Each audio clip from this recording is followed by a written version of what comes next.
बिस्मिल्लाहिर्रहमानिर्रहीम। अस्सलाम वालेकुम नाज़रीन, आप यूट्यूब चैनल देख रहे हैं। मैं इमरान ख़ान हूँ। अब तक की जो सूरत हाल है वो मैं आपके सामने रखता हूँ। सूरत हाल डोनाल्ड ट्रंप को शायद समझ नहीं आई, यानी जंग के हवाले से इन्होंने जंग तो शुरू कर दी, मगर जंग के नताइज क्या होंगे इस बारे में अंदाजे और तखमीने गलत साबित हुए।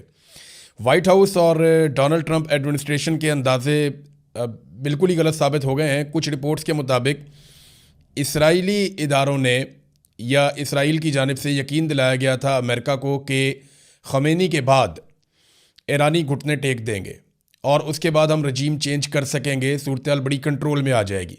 लेकिन ऐसा हुआ नहीं, बल्कि मामला उसके बरक्स हो गया। ईरान ने उसके बाद ज़्यादा बुरी तरह अटैक शुरू कर दिए और बहुत बड़े पैमाने पर किए। मैं आपको बताता हूँ कि आगे क्या हुआ। अमेरिका का बहुत बड़ा जंगी नुकसान हो गया है और ये अमरीकी तारीख के अंदर बदतरीन टाइम चल रहा है। अगर आप ये देखें, ताकत का मुवाजना करें तो इस नुक्ता नज़र से अमेरिका कोई रशिया के साथ या चाइना के साथ नहीं लड़ रहा या कोई बहुत बड़ी ताकत के साथ नहीं लड़ रहा, ना उसकी लड़ाई इस वक्त कोरिया के साथ है। अमेरिका लड़ रहा है ईरान के साथ, जिसके पास अपनी कोई एयर फोर्स भी नहीं है। लेकिन जो नताइज हैं वो बहुत भयानक है। अमेरिका के अंदर भी एहतजाज शुरू हो गया है ईरान के ऊपर हमला करने की वजह से। तो अलग अलग तरह के लोग हैं। अमेरिका में डेमोक्रेसी है, वहाँ पे आप एहतजाज कर सकते हैं, अमेरिका के हक़ में भी, अमेरिका के ख़िलाफ़ भी। तो वो पाकिस्तान जैसी सूरत हाल वहाँ पे नहीं है, तो वहाँ पे भी इस वक्त एहतजाज हो रहा है।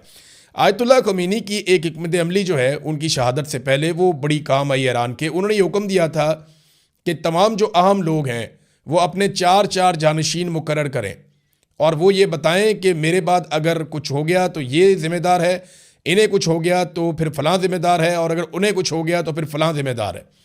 और जो लोग भी जिस वक्त ड्यूटी पे हों वो अपने अगले जानशीन इसी तरह मुकर्रर करते जाएं, ताकि किसी वक्त भी लड़ाई की सूरत में ईरान में क़यादत का फुकदान ना हो।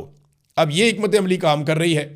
हालांकि अमेरिका ने, इसराइल ने बहुत सारी क़यादत कत्ल कर दी, शहीद कर दी ईरान की, लेकिन इसके बावजूद उन्हें मुतबादल लोग मिल जाते हैं जिनके ज़रिए से वो जंग को बढ़ाते चले जा रहे हैं। अब सूरत हाल अमेरिका के लिए मैं आपको कह रहा था शर्मिंदगी वाली है, वो इसलिए कि कुवैत में अमरीकी तैयारे गिर गए हैं।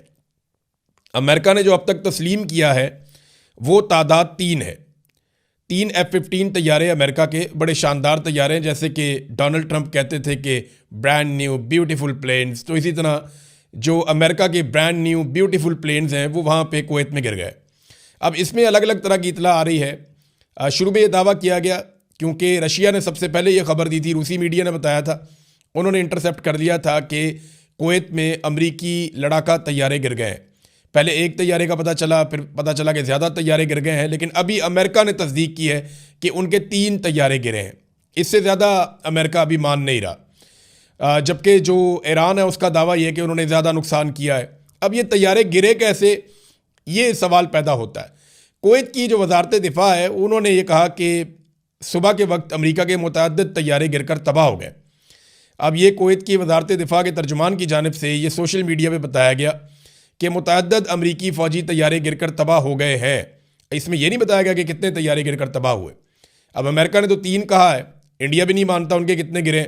तो जिनके गिरते हैं वो ज़्यादा तो मानते नहीं है, लेकिन 3 तैयारे तो माने। उसके अलावा कुछ 6 पायलट हैं और उनमें से 3 पायलट्स को उनकी तस्वीरें भी आ गई हैं जिनको कुवैत की अवाम ने पकड़ लिया। बल्कि डंडे के बलबूते पे एक कुवैती शख्स ने डंडा हाथ में पकड़ा हुआ है और उसने काबू कर लिया एक अमेरिकन पायलट को और गाड़ी की डिक्की में उसको डाला हुआ है अमेरिकन पायलट को। ये वीडियोज़ भी आ गई हैं।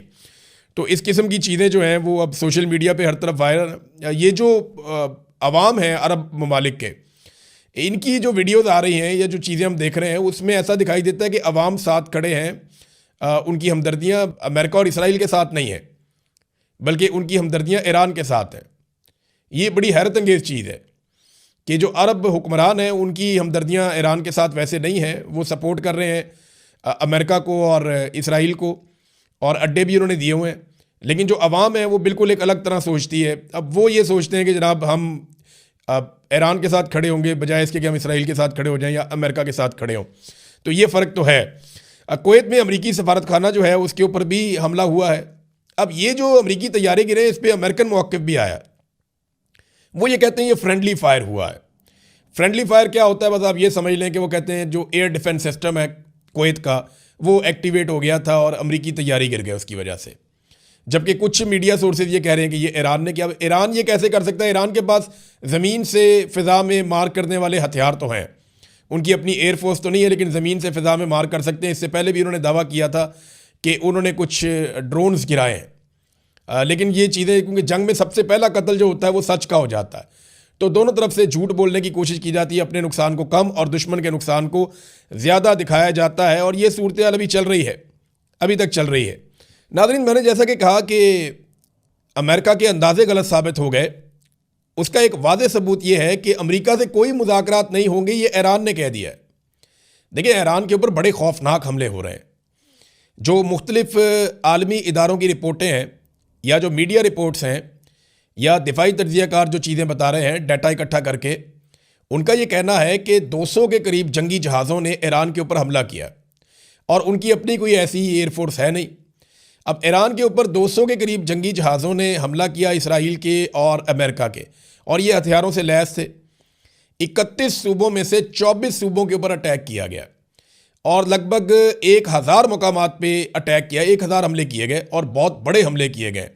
इनमें सिविलियन कैजुअलिटीज़ बहुत बड़ी तादाद में हुई हैं। ईरान में बहुत सारे लोग शहीद हुए हैं, बहुत सारे लोग ज़ख्मी हुए हैं, लेकिन आलमी मीडिया वैसे रिपोर्ट नहीं कर रहा।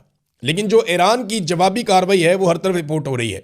अब ऐसे में जब ईरान के ऊपर इतने शदीद और ताबड़तोड़ हमले हो रहे हैं और दुनिया के बाकी ममालिक भी इसके अंदर शामिल होना चाहते हैं, जर्मनी, फ्रांस और बरतानिया के भी बयानात आ चुके हैं, खलीजी ममालिक इकट्ठे हो गए, उन्होंने कहा जी कि हम भी वापस ईरान के ऊपर अटैक करेंगे क्योंकि ईरान हमारे मुल्क के अंदर अमरीकी अड्डों को निशाना बना रहा है।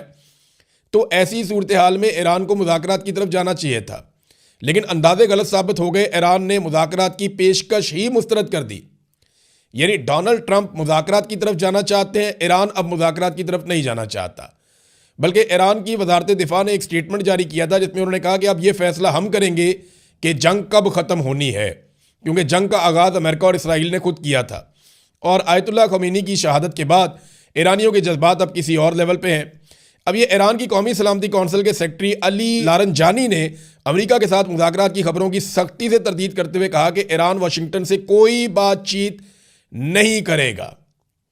यानी ये अब एक तरफ डोनाल्ड ट्रंप कहते हैं जी बातचीत कर लेते हैं, आ जाओ जौहरी तनाज़े के ऊपर बैठ जाते हैं, हम बातचीत करते हैं, लेकिन वो कह रहे हैं जी हम बात नहीं करते। और देखें, अमेरिका की फ्रस्ट्रेशन बढ़ती जाएगी। मैंने आपको पहले दिन कहा था कि डोनाल्ड ट्रंप को ये सारा कुछ जल्दी रैप अप करना पड़ेगा, वो लंबी लड़ाई का मुतहम्मिल नहीं हो सकता। इससे खलीजी ममालिक का और अमेरिका के इत्तेहादियों का बहुत नुकसान होगा। नुकसान का मैं आपको थोड़ा सा बता देता हूँ कि पूरी दुनिया की जो स्टॉक मार्केट है उसमें भूचाल आ गया है। लोगों के अरबों डॉलर डूब गए हैं इस जंग की वजह से। तेल की कीमतें आलमी मंडी में लगातार बढ़ना शुरू हो गई हैं, 10% इजाफा हो गया है गुज़िश्ता 24 घंटों में तेल की कीमतों में, और मज़ीद 20 से 25% इजाफा हो सकता है। जो यूरोपियन गैस है उसकी कीमतों में 28% इजाफा हो गया 24 घंटे के अंदर। और वजह यह है कि गैस की सप्लाई जो खलीजी ममालिक है वहाँ से बंद हो गई है, और 3 जो बहरी जहाज़ हैं उनके ऊपर अटैक हुआ है आबनाए हरमज़ में। और इसके अलावा जो 150 के करीब टैंकर्स हैं जो ऑयल लेकर जाते हैं पानियों में, वो खलीजी पानियों के अंदर साहिलों के ऊपर वो लंगरअंदाज हैं, वो इंतज़ार कर रहे हैं कि हमें मौका मिले तो हम ट्रैवल करें, जबकि ईरान ने आबनाए हरमज़ को बंद किया हुआ है। अब ये सारी चीज़ें ना खलीजी ममालिक बर्दाश्त नहीं करेंगे और आलमी मंडी के अंदर भूचाल आएगा, कारोबार को बहुत नुकसान पहुँचेगा, और जो माली नुकसान है अमेरिका का, यूरोप का, वो बढ़ता जाएगा, हत्ता के खलीजी ममालिक का भी। ये आबनाए हरमज़ क्या है, ज़रा ये आप तस्वीर देखिए, आपको यहाँ समझ आ जाएगी। ये आपको समंदर नज़र आ रहा है, एक तो खुला पानी है और उसके साथ ये ईरान के और सऊदी अरब के बीच में एक बिल्कुल पतला पानी की एक लाइन है। ये इसका जो कॉर्नर है इसको आबनाए हरमज़ कहते हैं। यहाँ पे एक तरफ ये ओमान है और दूसरी तरफ ये ईरान है, और ये वो रास्ता है जो लगभग 35 मील चौड़ा है, बस इतना फासला यहाँ पे रह जाता है। इसको अगर बंद कर दें तो दुनिया की जो तेल की सप्लाई है उसका 20% ख़त्म हो जाता है। फिर गैस की सप्लाई इसके अलावा है वो भी ख़त्म हो जाती है।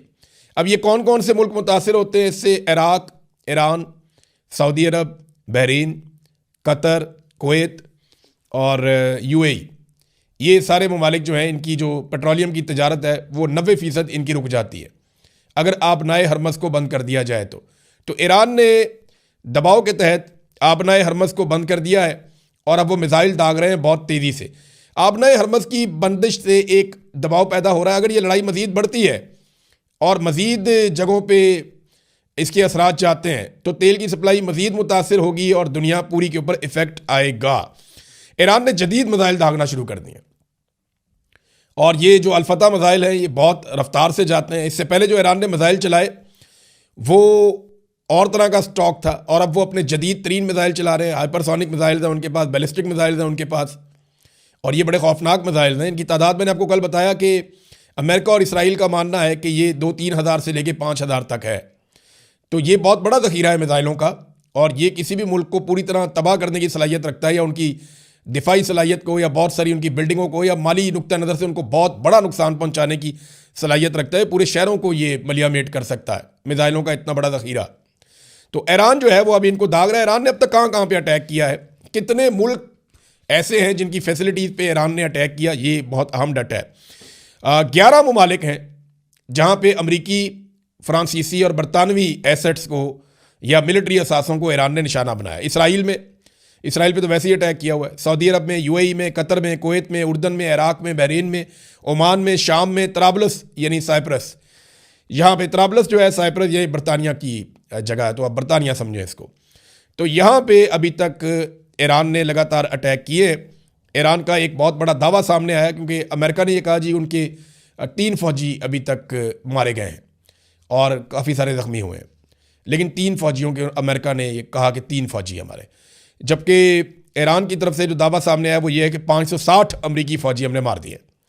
अब इसमें सच बात क्या है इसके बारे में तो हमें अंदाज़ा नहीं है, क्योंकि जंग में सबसे पहला कत्ल सच का हो जाता है और झूठ की बुनियाद के ऊपर प्रोपेगेंडा एक हथियार है ना, प्रोपेगेंडा जंग का, तो उसको सब इस्तेमाल करते हैं। इसी तरह ये लोग भी इस्तेमाल कर रहे हैं।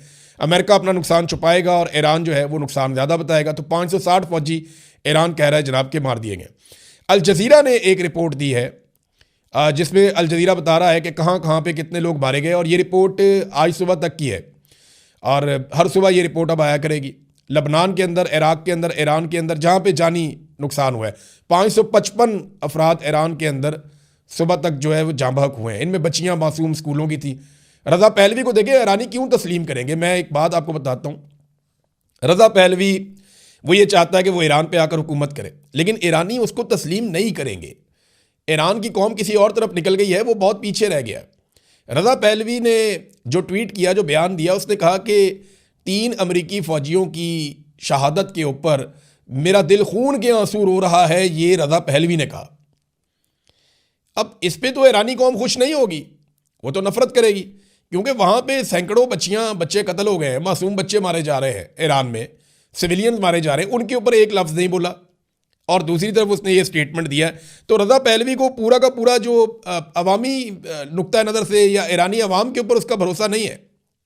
उसका भरोसा सिर्फ 2 जगहों पे है।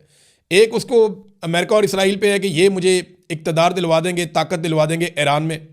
दूसरा उसे ये लगता है कि जो ईरान से बहुत सारे लोग जिला वतन हैं गुज़िश्ता 30-40 साल से, वो उसके साथ बड़ी तादाद में ईरान में चले जाएंगे मुख्तलिफ ममालिक से और वो उसको सपोर्ट करेंगे। लेकिन वो 2 आटे में नमक के बराबर भी नहीं है, तो ईरानी कौम उसके साथ खड़ी नहीं होगी। ये कोई इराक टाइप की सूरत हाल बना देंगे अगर ईरान के अंदर ज़मीन पर भी उतरते हैं तो रजीम चेंज ऑपरेशन तो तकरीबन नामुमकिन दिखाई दे रहा है। दुनिया की स्टॉक मार्केट मैंने आपको पहले बताया कि वो उड़ गई है। नाज़रीन, अब आ जाए ज़रा पाकिस्तान की सूरत हाल के ऊपर। एक तो पाकिस्तान के अंदर मुजाहरों में जो लोग शहीद हुए उनकी तादाद के बारे में पता चला है। अब कुछ कन्फर्मेशन आ रही है। 16 अफराद कराची में शहीद हुए हैं मुजाहिरीन, 6 इस्लामाबाद में शहीद हुए हैं, और ये सीधी फायरिंग की गई है पुलिस की जानिब से। अब तो बाकायदा वीडियोज़ और तस्वीर आ रही हैं कि रेंजर्स और पुलिस ने सीधी फायरिंग की है। कराची के अंदर तो बंदे मार दिए, और उसके बाद इस्लामाबाद में 6 लोग जो है वो कत्ल कर दिए, बहुत सारे ज़ख्मी कर दिए, 7 गिलगित बल्तिस्तान में और 6 स्कर्दू में। तो अब तक की सूरत हाल में 35 लोग शहीद हो चुके हैं पाकिस्तान में।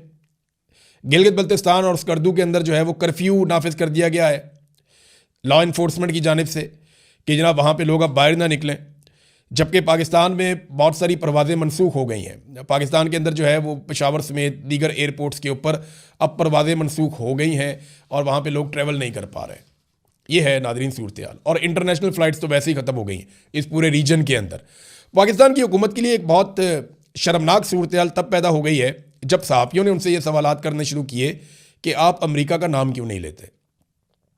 बिलावल जरदारी ये जनाब पहुँचे क्योंकि इनके वालिद ने खिताब करना था तो ये पार्लियामेंट आए तो सहाफ़ियों ने इन्हें घेर लिया। इन्होंने पूछा और बार बार पूछा बिलावल से कि बिलावल साहब, आप अमेरिका का नाम लेकर तनकीद क्यों नहीं करते, आप अमेरिका का नाम लेकर क्यों नहीं कहते और मजम्मत क्यों नहीं करते। मैं वो सवाल आपको सुनवाता हूँ जो जर्नलिस्ट वहाँ पे सवाल कर रहे थे, और बिलावल बिल्कुल खामोशी से एक लफ्ज़ बोले बगैर आगे बढ़ते चले जा रहे थे और जवाब देने से गुरेज कर रहे थे। ये सूरत हाल उनके लिए पैदा हो गई और ये बड़ी शर्मिंदगी वाली सूरत हाल है। ये ज़रा आप सुनिए इसमें क्या हुआ। आपके नोबेल इनाम के आप भी हामी हैं, आप भी ट्रंप के नोबेल इनाम के हामी हैं। बिलावल साहब अब भी ट्रंप के नोबेल इनाम के हामी हैं।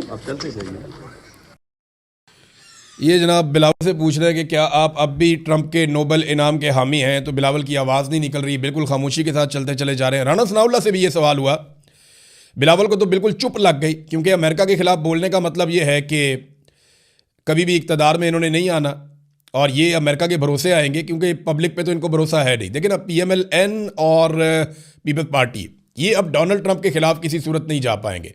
सेनेट के अंदर भी ये मुतालबा हो गया है कि जो अमन का नोबेल इनाम की नामजदगी पाकिस्तान ने सबसे पहले की थी कि डोनाल्ड ट्रंप को अमन का नोबेल इनाम दिया जाए, वो नामजदगी पाकिस्तान वापस ले, और ये मुतालबा पाकिस्तान में ज़ोर पकड़ता जा रहा है।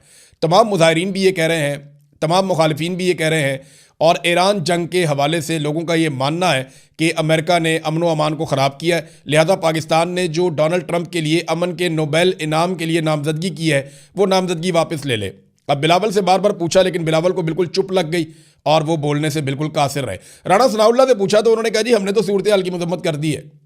देखिए, सूरत हाल की मजम्मत की है, जिम्मेदार की मजम्मत नहीं की कि ये सूरत हाल पैदा किसकी वजह से हुई और कौन इसके लिए जिम्मेदार है, इस पर पाकिस्तान ने किसी किस्म की कोई बात नहीं की। तो नाज़रीन, ये है अब तक की सूरत हाल। एक और ख़बर है इमरान खान साहब का केस, और इस हवाले से कि उनको अस्पताल में शिफ्ट किया जाए, इस हवाले से कि उनको बेल दी जाए।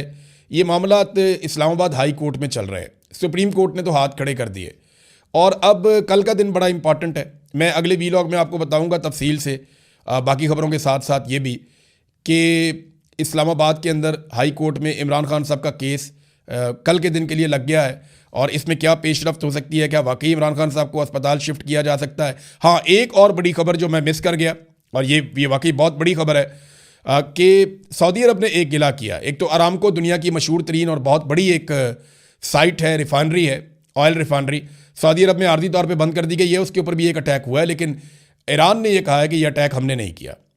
दूसरी एक और बात यह है कि सऊदी अरब ने एक गिला किया है अमेरिका से, और ये बहुत बड़ा गिला है।